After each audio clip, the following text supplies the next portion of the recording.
qu'il faut comprendre, c'est qu'on a plein de formes d'agriculture différentes qui ont été inventées depuis 10 000 ans à travers la planète. L'une d'entre elles, qui est apparue au croissant fertile, Syrie, Irak actuel à peu près, a gagné l'Europe, s'est développée en Europe sur des modes très particuliers et s'est ensuite imposée au monde par la conquête du monde qu'a réalisé l'Europe. Et cette agriculture conventionnelle, elle a des caractéristiques particulières. Et en fait, l'agriculture biologique, c'est pas aménager l'agriculture conventionnelle. La question qu'on doit se poser, c'est pas comment est-ce qu'on va enlever les produits chimiques dans l'agriculture conventionnelle.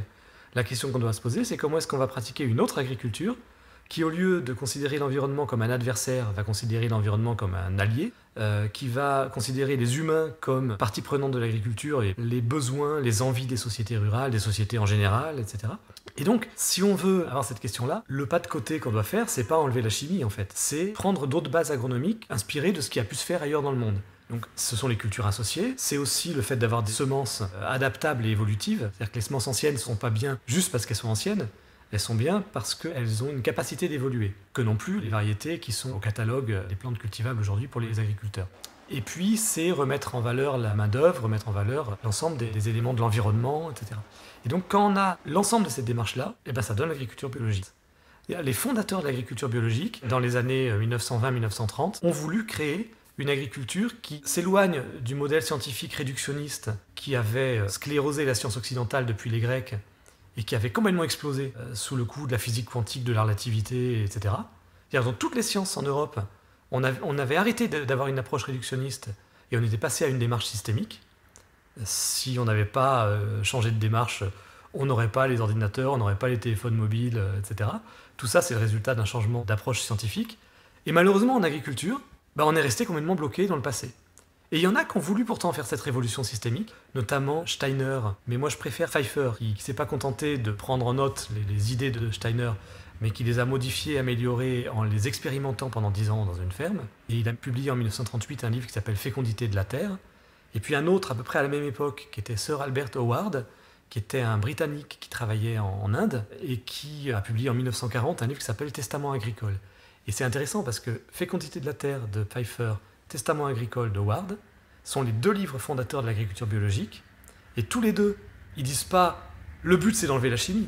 Tous les deux, ils disent « il faut fonder une autre agronomie basée sur une démarche systémique et qui crée un organisme agricole, qui remette en relation l'environnement, le sol, l'écosystème, l'air, l'eau, enfin l'ensemble des ressources. Les hommes et les femmes, les sociétés, enfin toutes les dimensions humaines, et puis évidemment les techniques agricoles. Donc pour moi il y a 3 pieds à l'agriculture biologique: l'écosystème, l'agrosystème et les humains. Alors après, il se trouve que dans son développement, pour se caractériser, l'agriculture biologique a dû dire en fait comment on y arrive.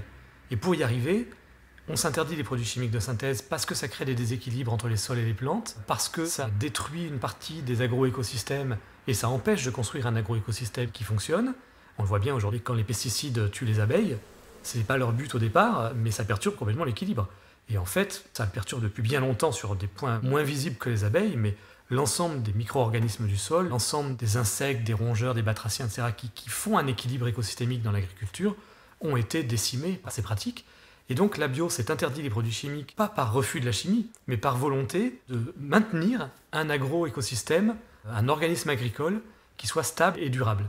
Et en fait, l'agriculture biologique, quand on l'aborde sous cet angle-là, c'est quelque chose de très ouvert. C'est pas du tout une définition d'un règlement. C'est une démarche qui va se décliner de façon différente au Sahel, au Gabon, chez les Mayas, au Laos, en Scandinavie, en Italie. Ça sera pas les mêmes pratiques, parce que c'est pas les mêmes sols, c'est pas les mêmes climats, c'est pas les mêmes habitudes culturelles, c'est pas les mêmes équilibres économiques de l'agriculture. Donc chaque fois, elle va s'ajuster différemment. Alors l'Europe a créé un règlement sur la bio qui donne un peu la norme aujourd'hui, mais il ne faut pas s'arrêter à ça. L'agriculture bio, ce n'est pas le règlement européen. L'agriculture bio, c'est vraiment une autre façon de pratiquer l'agriculture. Donc d'après ce que j'ai pu voir dans ta bio, tu as aussi étudié le savoir paysan. Est-ce que tu pourrais un peu nous en parler?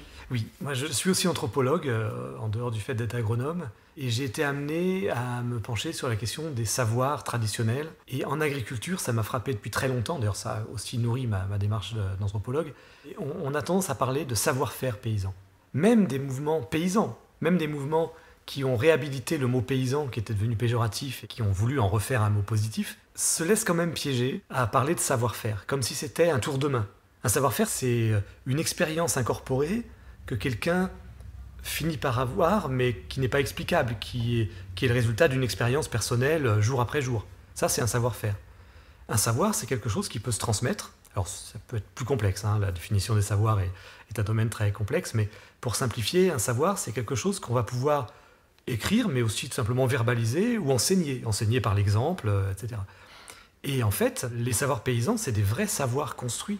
Les paysans, ils s'observent, ils passent leur temps à observer. Une vraie agriculture, pas l'agriculture conventionnelle qui a complètement oublié cette dimension-là, mais une vraie agriculture, elle est basée d'abord sur l'observation. Un paysan, normalement, il doit prendre le temps d'observer ses animaux tous les jours. Ce que les agriculteurs conventionnels ne peuvent pas faire parce qu'ils en ont trop. Il doit observer ses champs régulièrement. Il voit ce qui se passe. D'une année sur l'autre, il connaît son terrain. C'est pour ça d'ailleurs qu'il ne faut pas des fermes trop grandes. Pas parce qu'il y aurait une taille maximale théorique, juste parce que de façon pratique, si on a trop d'animaux ou trop de surface, on ne peut plus observer correctement. Et cette nécessité d'observer, c'est une richesse, parce que les agriculteurs, en observant, en se posant des questions, disent, tiens, là, cette année, le triticale, il a donné vachement plus que les parcelles d'à côté. Pourquoi? Puis il va essayer de formuler des hypothèses. Et puis, à partir de l'hypothèse, il se dit comment je pourrais la vérifier. Alors il va faire des essais, soit de céréales différentes, ou la même chose ailleurs, enfin, il va avoir différentes manières de tester son hypothèse. Et puis, au fil des années, il valide ou il invalide son hypothèse. Donc les paysans, depuis 10 000 ans, n'ont pas arrêté de pratiquer la méthode hypothético-déductive, qui est la base de la science occidentale. Donc on est vraiment dans du savoir construit, même, je dirais presque un archétype de savoir. Enfin, c'est même étonnant qu'on passe à côté de ça quand on parle du monde paysan, quoi. Tellement c'est presque académique, c'est presque dans les normes parfaites, quoi. Et ensuite, ces savoirs, ils sont confrontés aux voisins, ils sont échangés, ils sont partagés, ce qui permet d'avoir des contrôles, des corrections, donc de les améliorer, d'avoir des masses statistiques. Et c'est comme ça que se sont créées tout un tas de techniques agricoles à travers le monde depuis 10 000 ans. Et les semences sont un très bon exemple de résultat d'un savoir paysan. Les paysans savent voir quelles sont les plantes qui vont être adaptées à leurs besoins et à un milieu donné. Les besoins peuvent évoluer, hein. Le paysan, il peut avoir envie, de façon personnelle, d'avoir des aubergines qui ont un joli petit nez. Et puis il va sélectionner chaque fois celles qui ont ce caractère. Ou alors il va, au contraire, vouloir des aubergines parfaitement ovales, bien régulières. Oui, des gravures de mode, quoi. Et il va sélectionner ce caractère. Donc il fait ses choix personnels. Il fait ses choix aussi en fonction de la demande des consommateurs, que ce soit les sociétés rurales ou que ce soit les consommateurs d'un marché du monde moderne. Et puis il va faire ses choix en fonction du climat, en fonction de ce qui va s'adapter plus ou moins bien aux conditions du milieu, etc.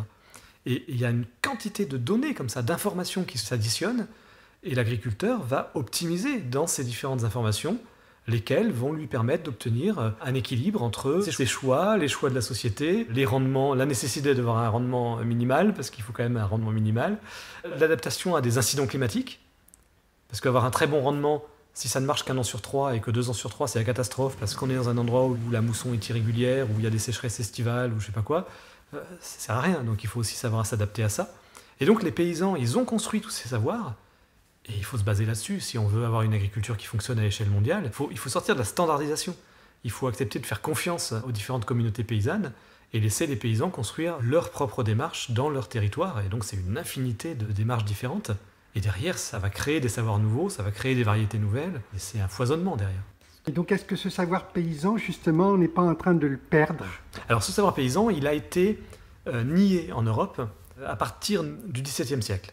On peut le dater assez précisément en Europe continentale, notamment en France, parce qu'en France, on a eu la création des académies. Et il se trouve que j'ai étudié un petit peu les savoirs musicaux et les académies de musique et de danse. Et en fait, les académies de musique et de danse créées par Louis XIV ont été créées pour prendre le contrôle de la musique et de la danse, pour que l'aristocratie reprenne le contrôle à la place de la confrérie des ménétriers. Il y avait des ménétriers qui étaient très puissants, enfin, qui avaient énormément de savoir, là aussi, en matière de musique. Et il y a eu un siècle de guerre entre l'académie de musique, l'académie de danse et la confrérie des ménétriers. Et à la fin, c'est les académies qui ont gagné. On a rapatrié la légitimité du savoir sur une élite aristocratique. Et l'ensemble des académies en France ont été basées sur cette démarche-là. Une vision d'une élite aristocratique qui doit contrôler les savoirs. Et vraiment cette idée que les lettrés savent et les illettrés ne savent pas. Et en agriculture, c'est flagrant. Quand vous lisez les textes des Romains, ou de l'âge d'or arabe, parlant d'agriculture, ce sont des textes qui parlent du génie paysan. Pas de façon mystique, pas en disant les paysans sont géniaux par essence. Juste en disant, dans telle région de Sicile, ils ont eu telle idée, et ils ont mis en place telle technique, et ça marche vachement bien. C'est une somme d'exemples où ils partent des paysans, et où eux, les lettrés, disent « Ah qu'est-ce que c'est formidable ce que tous nos paysans dans les territoires conquis, romains ou arabes, ont pu développer, etc. » Et à partir du XVIIe, XVIIIe siècle, c'est plus du tout une collecte de savoir, c'est devenu uniquement « moi je sais et je vais vous dire ». Même Olivier de Serres, dans ses travaux, c'est quand même un petit noble qui s'est retiré sur son domaine, qui a expérimenté, qui a écrit et qui a dit ce qui était bien. Alors ce qu'il a dit est effectivement intelligent, mais ça reste quand même une vision descendante du savoir où le lettré va faire la leçon au reste du monde, quoi. Et donc en matière paysanne, on les a énormément perdus. En semences, c'est flagrant. Si aujourd'hui, à l'échelle mondiale, 75 à 80% de la biodiversité cultivée a disparu, c'est notamment parce qu'on a complètement nié les savoirs paysans en matière de sélection. On a concentré la sélection dans les mains de quelques entreprises. Et c'est vrai dans plein d'autres domaines, en matière de sélection des animaux également, mais c'est vrai aussi dans les techniques d'élevage. Puis je vais dire une chose toute simple.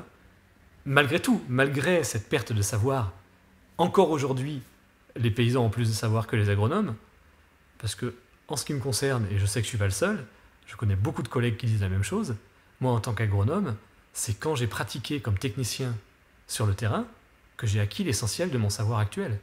C'est pas à l'école d'agronomie que je l'ai appris. Évidemment, à l'école d'agronomie, j'ai appris les bases, et c'est utile, je ne dis pas qu'il ne faut pas les apprendre. Mais sur ces bases, tout ce que j'ai pu construire comme savoir par la suite, c'est chez les paysans que je suis allé chercher. C'est en travaillant avec les paysans que j'ai appris. Et donc il faut absolument revaloriser tout ça.